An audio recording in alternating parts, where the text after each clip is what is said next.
Konrad Styner, Doctor of Medicine. Tonight's story has the title, The Laughter and the Weeping. Guardian of birth, healer of the sick, comforter of the aged.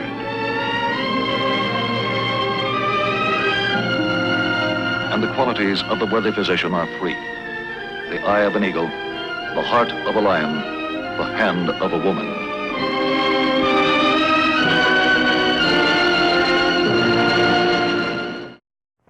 Our actual case history tonight concerns the field of plastic surgery. The object in point, a surgical knife. The case in point, Harold John Southerland. Professionally, he's known as Lord Harold Percival Southerland. He's 34 years old, unmarried. Thus far, his life has not been without tragedy. At the age of 12, his twin brother was struck down and killed by a hit-and-run driver. The disaster carved a lasting impression on the mind of an already sensitive boy.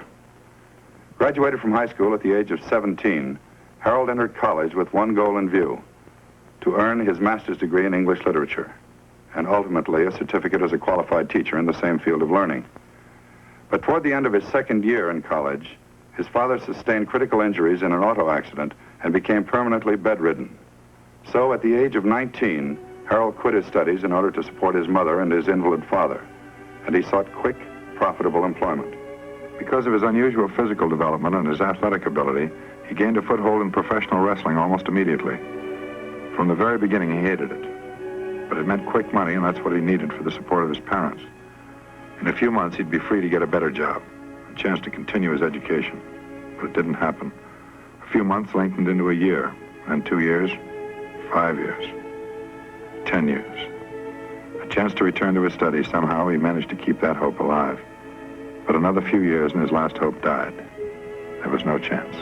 To Harold Southerland, there was nothing else left. It had to be wrestling. For him, there was no other job. Any bitterness he felt was tempered with the knowledge that he had devoted 15 years of his life to two people he loved most. One of them, his mother, died a year ago. Now death threatens his aging father, still an invalid. 12 hours ago, he suffered a brain hemorrhage, a stroke. The outcome is still in doubt. Still the same? Hasn't there been any change at all? I called Dr. Getz, the neurologist, in consultation. He agrees with the diagnosis. Cerebral hemorrhage, same area of the brain as last time. This time it's more serious. Is he gonna die? It's not very encouraging, Hal. His chances aren't very good. It's getting late.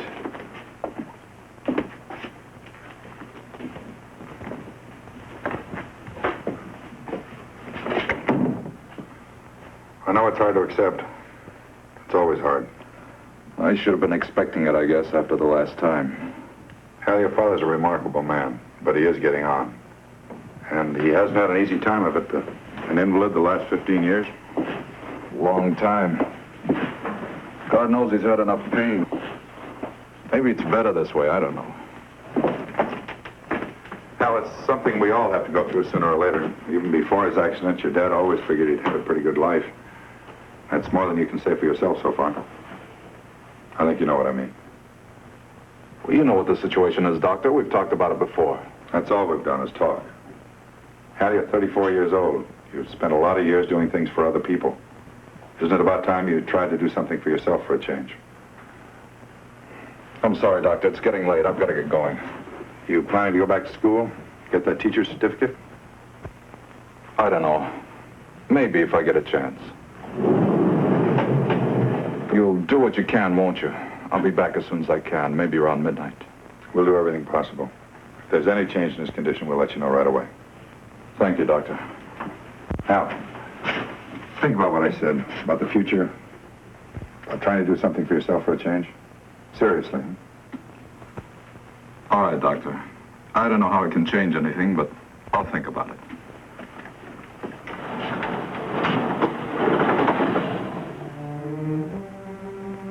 So once again, Harold Southerland returns reluctantly to the source of his livelihood, the wrestling arena, to reenact a role he's long since wearied of. Waiting his arrival is an integral part of the act. Luther Jackson, a garage mechanic during the day, he's a close friend. But in the purple prose of the publicity handouts, he's billed as longtime family retainer and personal bodyguard to His Grace Lord Harold Percival Southerland. Despite the fact that professional wrestling is a most curious mixture of entertainment and sport, and the audience is quick to accept new favorites and quick to discard them, after almost 2 decades, Lord Harold Percival Southerland can still command steady employment. Quite naturally, the staging and the costuming and the slapstick comedy elements have played no small part in the success of the act.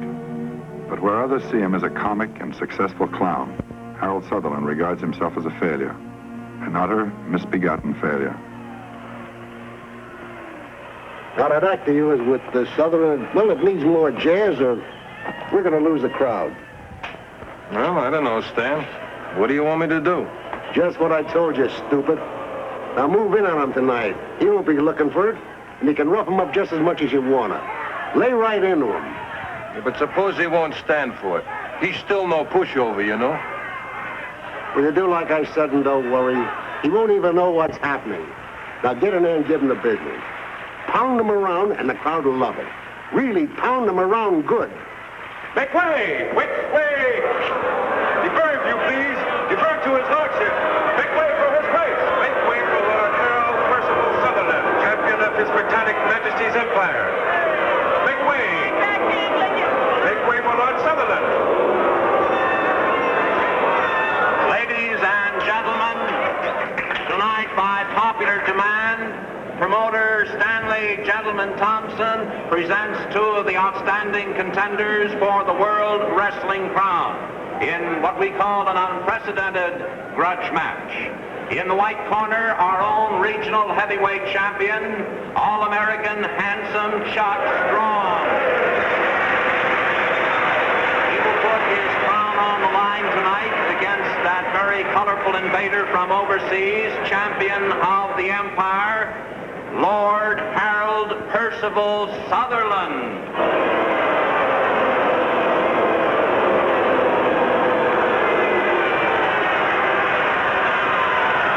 Ladies and gentlemen, by popular request, Lord Percival's recitation tonight, a speech from William Shakespeare's play, King Henry VI. Lord Percival, if you please.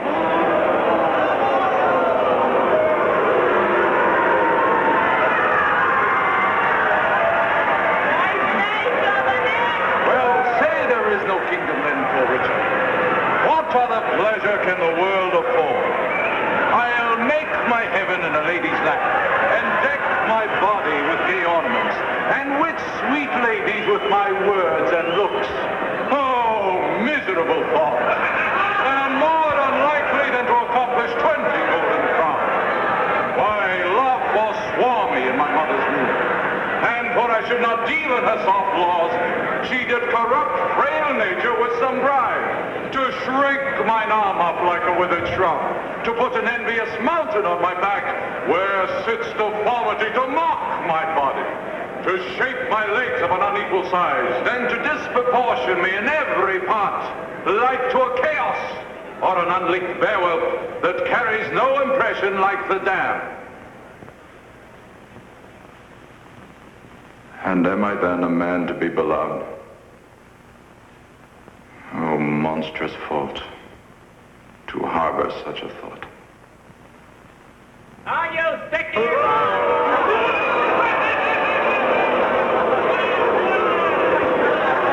right, then, let's go.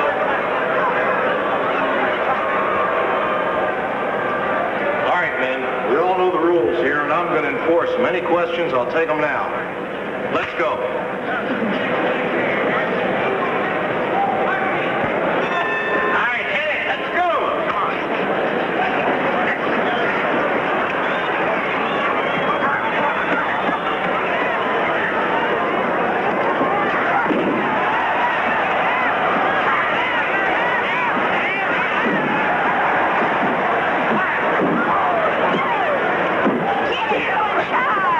Give it to him! Oh, that's a winner!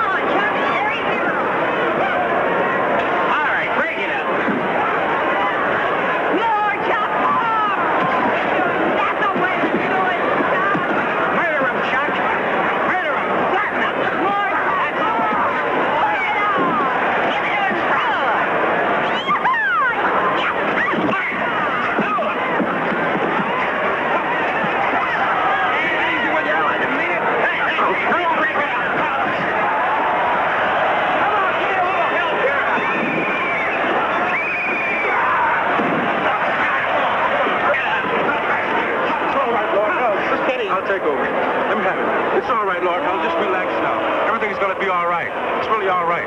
Just relax. It's okay, Lord Hell. I'm going back to England. Sorry? You're sorry? A lot of good that's gonna do. Well, of all the lousy tricks, Chuck's the headliner, not you. He's supposed to look good. He was only doing his job. Come off it, Stan. You pulled a double switch and you know it. What? What are you talking about? Chuck played it rough because you told him to. You wanted blood, you wanted a circus. I've been around a long time, remember? Yeah. Maybe you've been around too long. Look, I'm running this outfit, and I'm not carrying anybody who can't take orders.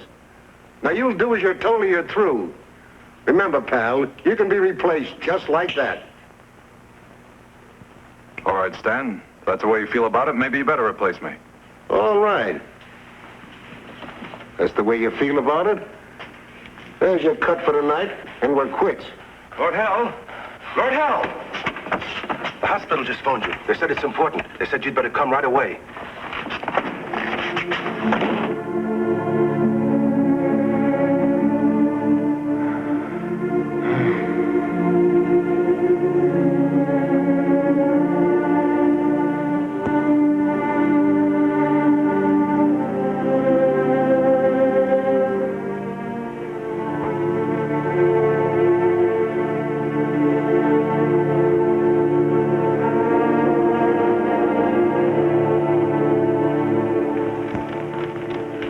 Meanwhile, you have to go on living.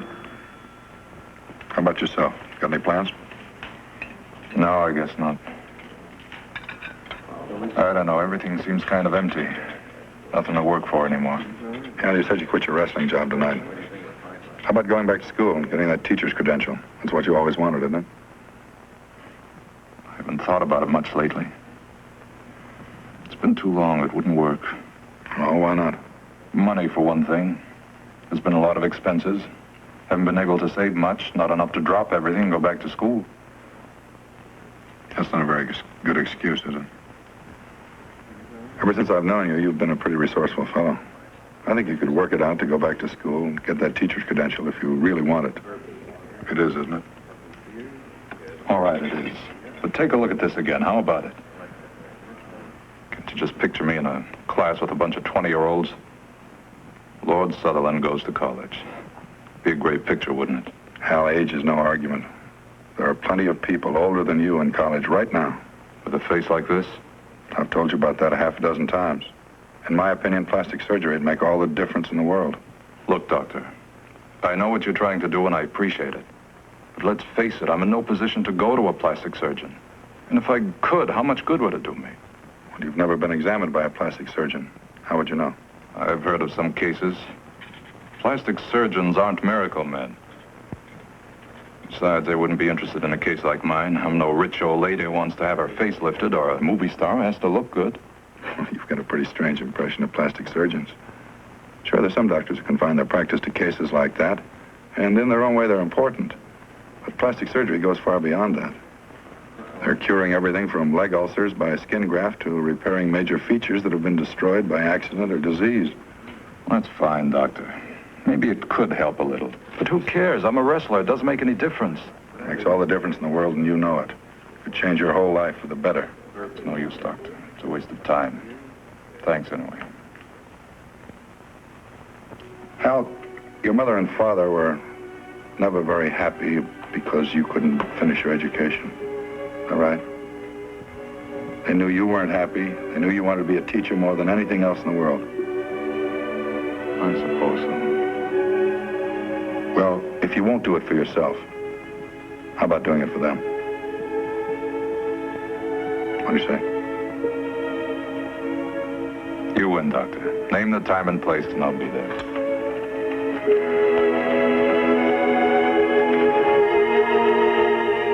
So at last, Harold Southerland brings his problem to the attention of a qualified plastic surgeon. After a complete history of the patient's general health is taken, there follows a more thorough examination of the areas involved, the ears and the nose.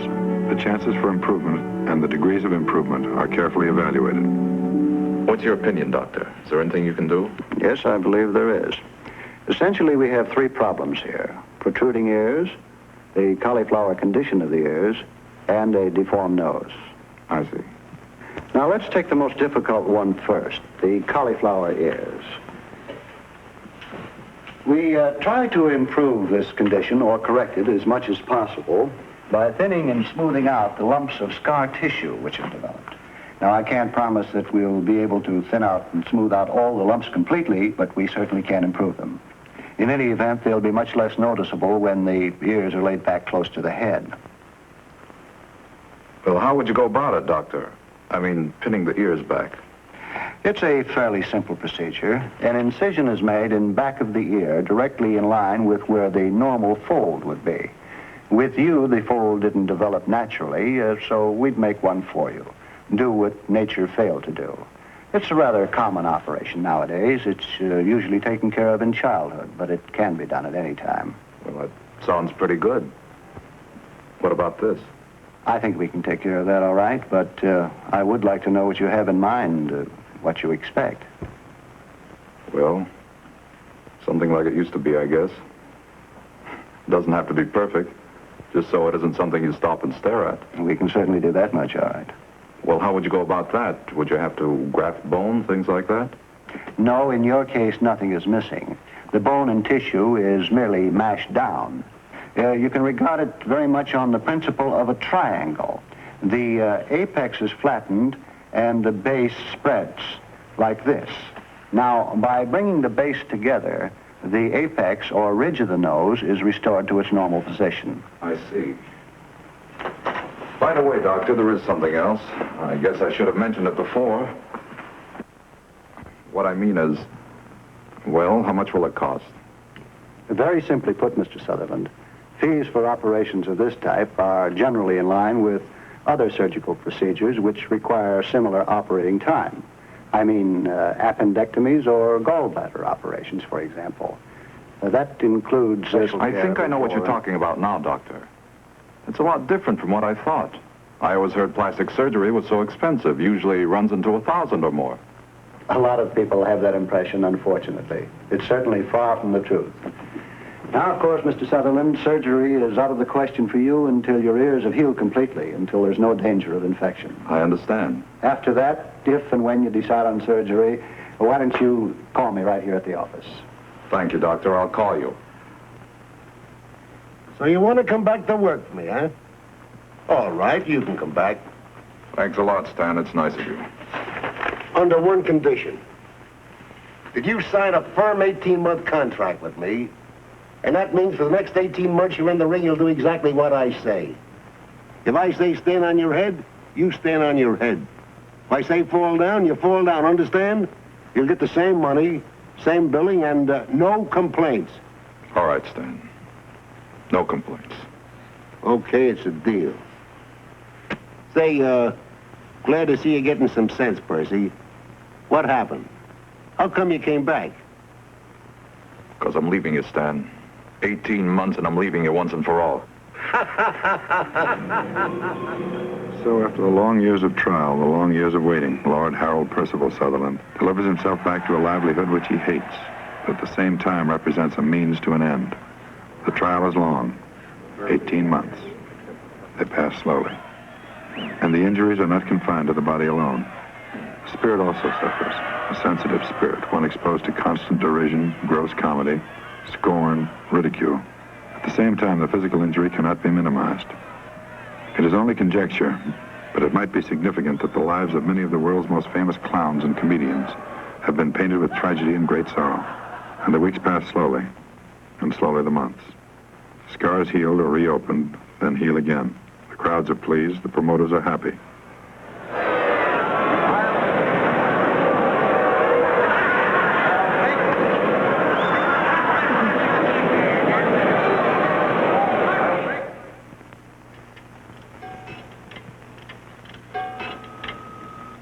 Dr. Chalmers' office.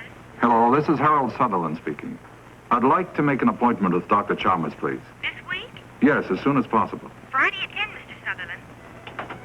Because of the lapse of time since his initial visit, the patient is re-examined thoroughly. Additional damage is noted, but nothing critical enough to advise against surgery. A date is set for the operation 2 weeks hence. and the doctor's office staff completes hospital arrangements. Photographs are then taken to provide accurate records of the patient's preoperative condition. The patient, Harold Southerland, is admitted to the hospital during the afternoon the day before surgery. Early the following morning, the patient is given preoperative sedatives. The patient is removed from his room and taken to surgery. The surgery is accomplished under local anesthetic. The patient experiences a feeling of drowsiness, well-being. The initial procedure is to correct the protruding condition of the ears.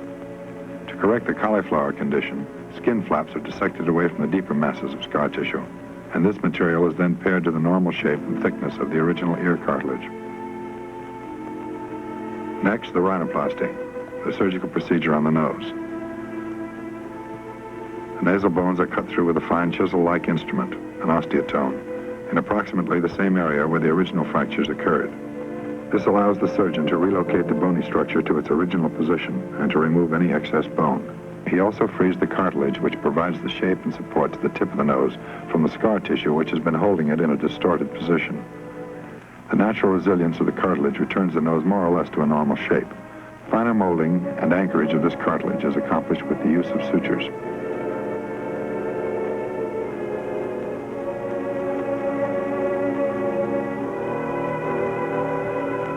The day after surgery, the patient returns home. After 3 days, at the physician's office, the gauze packings are removed from the nostrils, the metal nose splint is taken off, and adhesive tape strapping is changed. This same tape strapping will remain on a full week after the first change of dressing. The ear bandages are changed at 3-day intervals. Then after 10 days, all bandages are removed. In 2 weeks, some amount of discoloration and swelling can be detected by doctor and patient, but not by the casual observer. After 2 months, almost all of the swelling is gone, and post-operative pictures are taken. Why, yes, send him in. Friend of yours. Howard, Conrad? brought the journal back. Thanks a lot. Pleasure. I think you know the patient, don't you, Doctor? Oh, Harold Southerland. How about this? You finally got it done. That's right. Well, congratulations. You really did get yourself fixed up. He did fine, didn't he? It should look even better when the swelling's gone. It looks great right now. What have you been doing with yourself lately? Oh, I've been working in the garage at night, brushing up on my books some during the day. You're going to finish up? You're going back to state teachers? Solid 2 years. Fall semester opens a week from tomorrow. Oh, that's wonderful. That's just wonderful. Decide what you're going to major in. You know as well as I do. Corrupt frail nature with some bribe. To shrink mine arm up like a withered shrub, to make an envious mountain on my back. Where sits deformity where sits deformity? Sorry, Mr. Sutherland, I forget. All right, Donald, that was a fair try. But I think you were too busy memorizing to grasp the real meaning of the words. Now, I'm no expert, but I have read in public before. Maybe this might give you a better idea of what Shakespeare was trying to say in this speech. Oh, miserable thought. And more unlikely than to accomplish 20 golden crowns. Why, love forswore me in my mother's womb. And for I should not deal in her soft laws, she did corrupt frail nature with some bribe, to shrink mine arm up like a withered shrub, to put an envious mountain on my back, where sits deformity to mock my body, and to shape my legs of an unequal size, and to disproportion me in every part, like to a chaos, or an unlicked bare whelp that carries no impression like the dam. And am I then a man to be beloved?